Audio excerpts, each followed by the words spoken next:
Kaugnay niyan, agad dinala sa Department of Justice si dating DPWH Undersecretary Roberto Bernardo at isinailalim sa Witness Protection Program upang matiyak ang kanyang kaligtasan sa nagpapatuloy na investigasyon sa flood control scandal.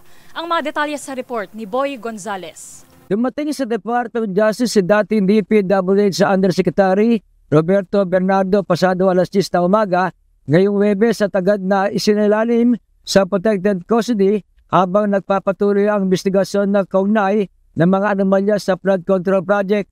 Inaasang babalik din sa kaagad sa Senado para sa pagpapatuloy ng pagdinig ng Blue Ribbon Committee.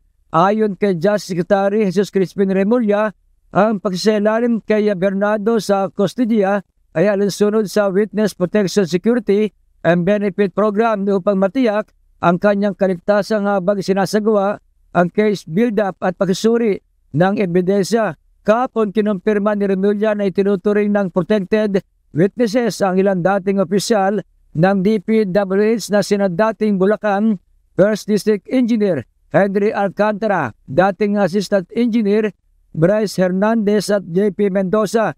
Bukod sa kanila, kilala ring protected witnesses ang mag-asawang kontraktor na sina Carly at Sara Discaya na parehong dawit sa mga investigasyon kaugnay ng malawakang korupsyon at katiwalian. Tiniyak ng DOJ na ang lahat ng mga individual na isinalalim sa kustodiya at proteksyon na isasailalim sa masusing proseso at anumang aksyon ng kagawaran ay manatiling nakabatay lamang sa ebidensya at umiiral na batas. Para sa MBC TV Network News, ito si Boy Gonzales, una sa Pilipinas, una sa Pilipino.